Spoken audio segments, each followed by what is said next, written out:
दोस्तों, भारत जब भी अपने आजाद होने पर गर्व महसूस करता है तो उसका सर उन महापुरुषों के लिए हमेशा झुकता है जिन्होंने देश प्रेम की राह में अपना सब कुछ न्यौछावर कर दिया। देश के स्वतंत्रता संग्राम में हजारों ऐसे नौजवान भी थे जिन्होंने अपनी ताकत के बल पर आजादी दिलाने की ठानी और क्रांतिकारी कहलाए। भारत में जब भी क्रांतिकारियों का नाम लिया जाता है तो सबसे पहला नाम शहीद भगत सिंह का ही आता है। शहीद भगत सिंह ने ही देश के नौजवानों में ऊर्जा का ऐसा गुब्बार भरा कि विदेशी हुकूमत को उनसे डर लगने लगा। हाथ जोड़कर निवेदन करने की जगह लोहे से लोहा लेने की आग के साथ आजादी की लड़ाई में कूदने वाले भगत सिंह की दिलेरी की कहानियां आज भी हमारे अंदर देशभक्ति की आग जलाती हैं। माना जाता है अगर उस समय देश के बड़े नेताओं ने भी भगत सिंह और उनके क्रांतिकारी साथियों का सहयोग किया होता तो देश वक्त से पहले आजाद हो जाता और तब शायद हम और अधिक गर्व महसूस करते।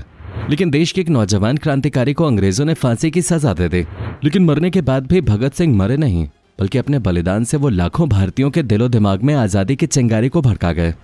दोस्तों, आज की वीडियो में हम अंग्रेजी हुकूमत की जड़ों को अपने साहस से झकझोर रख देने वाले शहीद भगत सिंह की छोटी सी जिंदगी के बारे में बताएंगे, जिसमें उन्होंने इतना बड़ा कारनामा कर दिखाया जिसको जानकर किसी भी भारतीय का सीना गर्व से चौड़ा हो जाएगा। बस आपसे रिक्वेस्ट है कि आप बने रहें हमारे साथ वीडियो में अंत तक। दोस्तों, आज के नेताओं में जहां हम हमेशा छल और कपट की भावना देखते हैं, जो मुंबई हमलों के बाद भी अपना स्वाभिमान और गुस्से को ताक पर रखकर बैठे हैं, उनके लिए भगत सिंह एक आदर्श शख्सियत हैं जिनसे उन्हें सीख लेनी चाहिए। और भारत पर उठने वाली हर उस नजर को ऐसा जवाब देना चाहिए कि वो कभी भी भारत की तरफ नजर उठाने से पहले 2 बार सोच लें कि इसका अंजाम क्या हो सकता है। दोस्तों, भारत की आज़ादी के इतिहास में अमर शहीद भगत सिंह का नाम स्वर्णिम अक्षरों में लिखा गया है। वैसे भगत सिंह का जन्म 28 सितंबर 1907 को पंजाब के लायलपुर जिले में बंगा गांव में हुआ था। मौजूदा समय में यह लोकेशन पाकिस्तान में है। भगत सिंह के पिता का नाम सरदार किशन सिंह और माता का नाम सरदारनी विद्यावती कौर था। उनके पिता और उनके 2 चाचा अजीत सिंह तथा स्वर्ण सिंह भी अंग्रेजों के खिलाफ आज़ादी की लड़ाई का एक अहम हिस्सा थे। जिस समय भगत सिंह का जन्म हुआ उस समय ही उनके पिता और चाचा को जेल से रिहा किया गया था। भगत सिंह की दादी ने उनका नाम भागा वाला यानी अच्छे भाग्य वाला रखा। बाद में उन्हें भगत सिंह कहा जाने लगा। एक देशभक्त परिवार में जन्म लेने की वजह से ही भगत सिंह को देशभक्ति का पाठ विरासत के तौर पर मिला। भगत सिंह जब 4-5 वर्ष के हुए तो उन्हें गांव के प्राइमरी स्कूल में दाखिला दिलाया गया। भगत सिंह अपने दोस्तों के बीच बहुत लोकप्रिय थे। उन्हें स्कूल की 4 दीवारी में बैठना अच्छा नहीं लगता था, बल्कि उनका मन तो हमेशा खुले मैदानों में ही लगता था। प्राथमिक शिक्षा पूरी करने के बाद भगत सिंह को 1916-17 में लाहौर के डीएवी स्कूल में दाखिला दिलाया गया। वहां उनका संपर्क लाला लाजपत राय और अंबा प्रसाद जैसे देशभक्तों से हुआ। इसी बीच अंग्रेजों ने एक ऐसा नियम बनाया जिससे भारतीयों के हितों का दमन हो रहा था। इसके बावजूद उस नियम को अंग्रेजी हुकूमत द्वारा पास कर दिया गया, जिसके बाद 1919 में इस नियम को रॉलेट एक्ट का नाम दिया गया था, जिसके विरोध में संपूर्ण भारत में जोरदार प्रदर्शन शुरू हो गए। और इसी वर्ष 13 अप्रैल को जलियांवाला बाग कांड हुआ। दरअसल उस दिन जलियांवाला बाग में अंग्रेजों की दमनकारी नीति, रॉलेट एक्ट और कुछ क्रांतिकारियों की गिरफ्तारी के खिलाफ एक सभा का आयोजन किया गया था। हालांकि इस दौरान शहर में कर्फ्यू लगा हुआ था, लेकिन कर्फ्यू के बीच हजारों लोग सभा में शामिल होने पहुंचे थे। कुछ लोग ऐसे भी थे जो बैसाखी के मौके पर अपने परिवार के साथ वहां लगे मेले को देखने गए थे। जब ब्रिटिश हुकूमत ने जलियांवाला बाग पर इतने लोगों की भीड़ देखी तो बौखला गए। उनको लगा कि कहीं भारतीय 1857 की क्रांति को दोबारा दोहराने की ताक में तो नहीं। ऐसी नौबत आने से पहले ही वो भारतीयों की आवाज को चलना चाहते थे और उस दिन अंग्रेजों ने क्रूरता की सारी हदें पार कर दी। सभा में शामिल नेता जब भाषण दे रहे थे तब ब्रिगेडियर जनरल रेजिनाल्ड डायर वहां पहुंच गए। कहा जाता है इस दौरान वहां 5000 लोग पहुंचे थे। वहीं ब्रिगेडियर जनरल रेजिनाल्ड डायर ने अपने 90 ब्रिटिश सैनिकों के साथ बाग को घेर लिया। उन्होंने वहां मौजूद लोगों को चेतावनी दिए बिना ही गोलियां चलानी शुरू कर दें और वहां मौजूद भारतीयों का उन्होंने बड़ी बेरहमी से नरसंहार किया। जलियांवाला बाग नरसंहार ने पूरे देश को हिलाकर रख दिया और भारतीयों के मन में अंग्रेजी हुकूमत के लिए और भी ज्यादा नफरत को जन्म दे दिया। जिसके बाद महात्मा गांधी ने अंग्रेज हुक्मरानों की बढ़ती ज्यादतियों का विरोध करने के लिए साल 1920 में असहयोग आंदोलन का आगाज किया। आंदोलन के दौरान विद्यार्थियों ने सरकारी स्कूलों और कॉलेजों में जाना छोड़ दिया। वकीलों ने अदालत में जाने से मना कर दिया, जिसके बाद कई कस्बों और नगरों में मजदूर हड़ताल पे चले गए। शहरों से लेकर गांव देहात में इस आंदोलन का असर दिखाई देने लगा। इस आंदोलन का असर भगत सिंह पे भी पड़ा और उन्होंने भी स्कूल छोड़ दिया। वहीं असहयोग आंदोलन से प्रभावित छात्रों के लिए लाला लाजपत राय ने लाहौर में नेशनल कॉलेज की स्थापना की। इसी कॉलेज में भगत सिंह ने भी प्रवेश लिया। पंजाब नेशनल कॉलेज में उनकी देशभक्ति की भावना फलने फूलने लगी। इसी कॉलेज में ही उनका यशपाल, भगवती चरण, सुखदेव, तीर्थराम और झंडा सिंह आदि क्रांतिकारियों से संपर्क हुआ। कॉलेज में एक नेशनल नाटक क्लब भी था। इसी क्लब के माध्यम से भगत सिंह ने देशभक्तिपूर्ण नाटकों में अभिनय भी किया। 1923 में जब बड़े भाई की मृत्यु के बाद उन पर शादी करने का दबाव डाला गया तो वो घर से भाग गए। इसी दौरान वो दिल्ली में अर्जुन के संपादकीय विभाग में पहुंचे जहां उन्होंने वेश बदलकर काम किया और अपना नाम अर्जुन सिंह बताया और अपने आप को नौजवान भारत सभा से भी जोड़े रखा। वर्ष 1924 में उन्होंने कानपुर में दैनिक पत्र प्रताप के संचालक गणेश शंकर विद्यार्थी से मुलाकात की।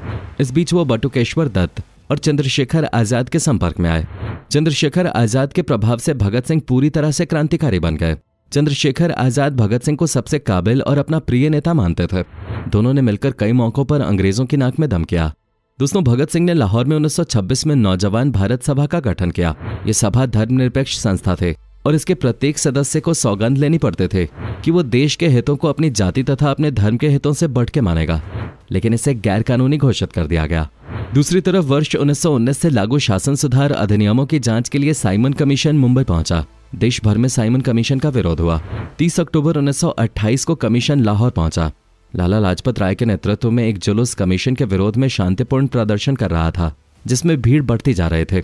इतनी बड़ी भीड़ और उनका विरोध देख सहायक अधीक्षक सैंडर्स ने शांतिपूर्ण प्रदर्शनकारियों पर लाठीचार्ज किया। इस लाठीचार्ज में लाला लाजपत राय बुरी तरह घायल हो गए, जिसकी वजह से 17 नवंबर 1928 को लाला जी का देहांत हो गया।